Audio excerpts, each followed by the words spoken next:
Chapitre 5, activité numéro 3, tracer une trajectoire à l'aide du langage Python. Nous allons représenter les positions successives d'un système, modélisé par un point, à l'aide d'un langage de programmation. Au cours d'une séance de travaux pratiques, un élève a réalisé sur une vidéo le pointage des positions successives occupées par le centre d'un ballon de basket. Intéressé par l'informatique, il souhaite représenter à l'aide du langage Python la trajectoire du centre du ballon. Pour cela, il s'appuie sur un code Python qu'il a trouvé sur un ordinateur de la salle de sciences physiques. Voici les résultats du pointage des positions successives occupées par le ballon. Donc, on indique l'abscisse et l'ordonnée du ballon, l'abscisse X du ballon, l'ordonnée Y du ballon en mètres.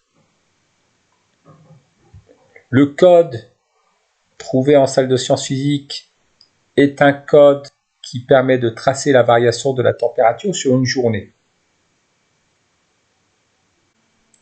Ouvrons EduPython et recopions ou collons le programme qui a été trouvé en salle de sciences physiques.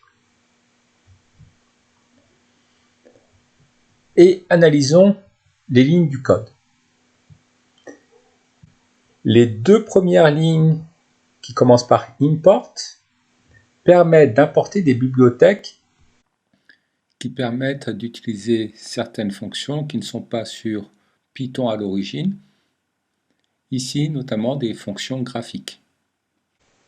Les lignes commençant par un dièse, en fait, ce sont des commentaires. Elles ne sont pas prises en compte par le programme lors de sa compilation et de son exécution.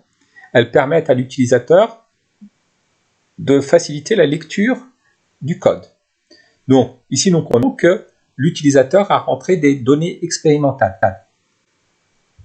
Donc ici, x égale entre crochets des valeurs séparées par des virgules, et encore un dièse avec liste des heures de la journée. Donc, nous comprenons que cette ligne-là permet d'entrer la liste des heures de la journée.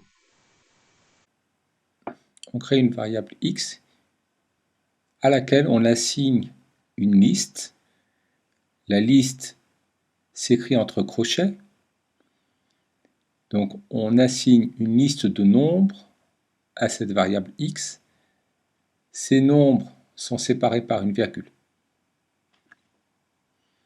On fait de même avec la liste y. On déclare une variable y à laquelle on assignera une liste contenant d'autres nombres qui correspondent aux températures de la journée. Et là, il y a une chose qui saute aux yeux, c'est qu'on utilise des points et des virgules. Alors, la virgule sur Python permet de séparer les éléments d'une liste. Par contre, le point sur Python correspond à la virgule d'un nombre décimal. Donc ici, il faut lire 18,2, 15,3, 13,9, 20,3, etc. Nous allons ici rentrer la liste des abscisses du centre du ballon en mètres.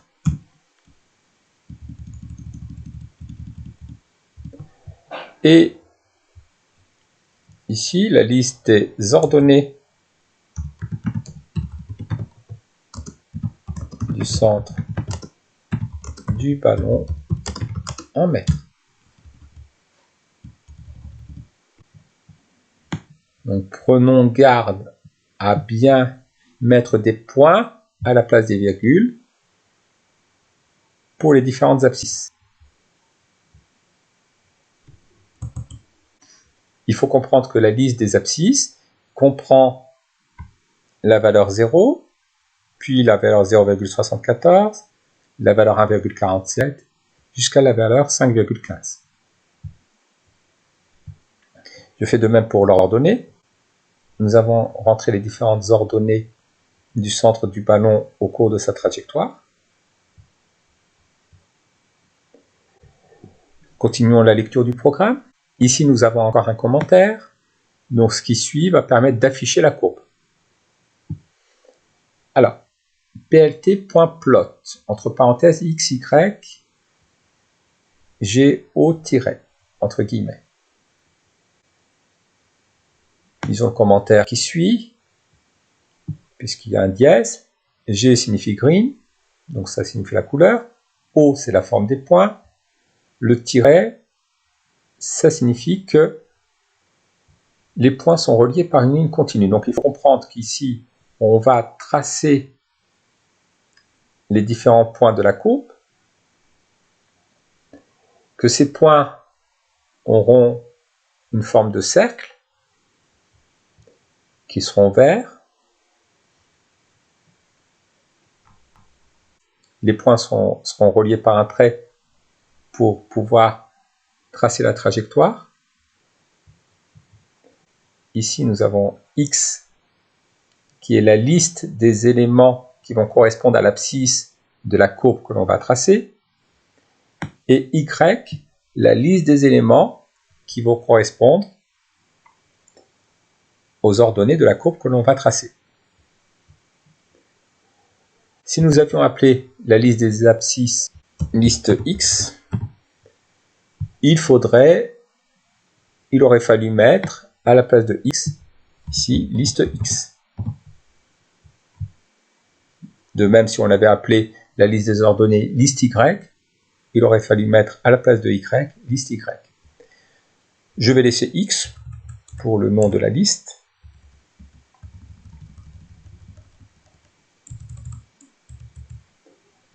Passons à la suite. plt.xlabel, entre parenthèses, heure de la journée. Alors là, il faut comprendre que cette ligne-là permet de donner un nom à l'axe des abscisses. Ici, l'axe des abscisses représentant l'abscisse X de la trajectoire, on va tout simplement mettre X et on précise que c'est en mètres.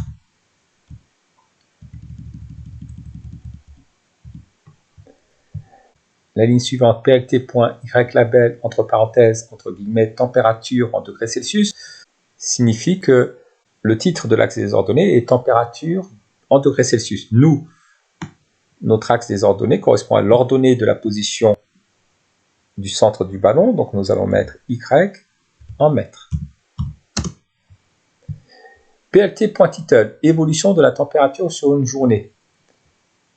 Ceci signifie que l'on va donner un titre à la courbe. Au lieu de mettre évolution de la température sur une journée, nous pouvons l'appeler trajectoire du centre du ballon, trajectoire Y en fonction de T du centre du ballon. plt.show, show signifie montrer. Cette ligne permet d'afficher le graphique, d'afficher la courbe. Donc, nous devons tout d'abord enregistrer le document. Nous devons enregistrer le script. Puis, nous l'exécutons en appuyant ici.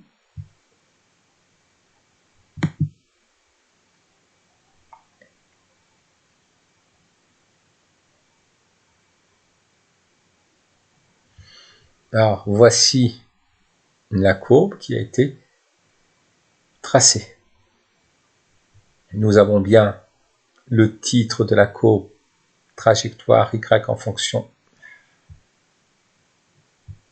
J'avais fait une petite erreur. Je m'étais trompé dans le titre. Donc, le titre de la courbe s'intitule trajectoire Y en fonction de X du centre du ballon. On enregistre le script. On lance son exécution.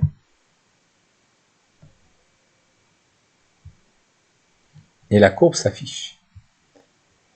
Nous voyons bien qu'en abscisse, nous avons l'abscisse de la position du centre du ballon. En ordonnée, l'ordonnée du centre du ballon.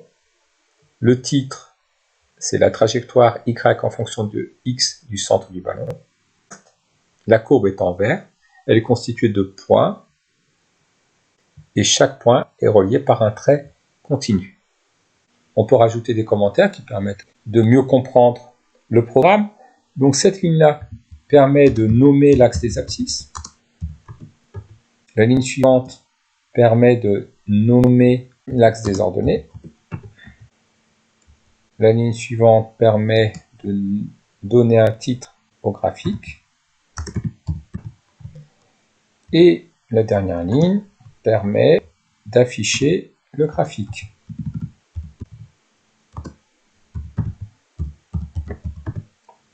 On enregistre. On peut relancer l'exécution.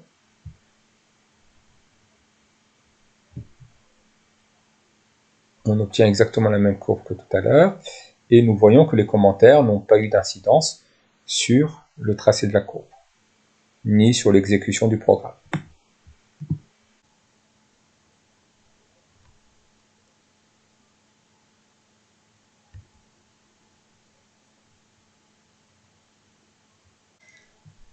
Alors nous pouvons modifier ici la couleur, par exemple.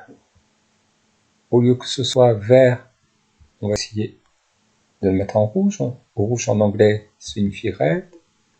Rouge en anglais se dit red, donc je mets R. Bon, je vais changer le commentaire. Pour la forme des points, je vais essayer de mettre des croix, donc je vais mettre un X. Donc je l'ai mis dans le commentaire, mais c'est surtout ici qu'il faut mettre le X. Et je lance l'exécution du programme.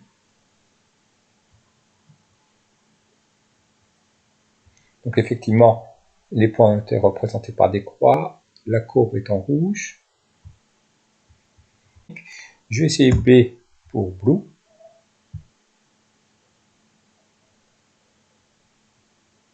Voici la courbe est en bleu. Alors, il faut toujours fermer le graphique pour pouvoir remodifier le programme. Je vais mettre un plus pour la forme des points. Ça l'accepte. Un astérix.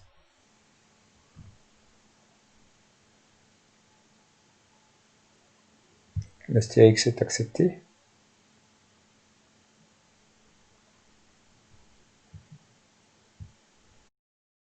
Essayons de ne pas mettre de trait en retirant le signe moins.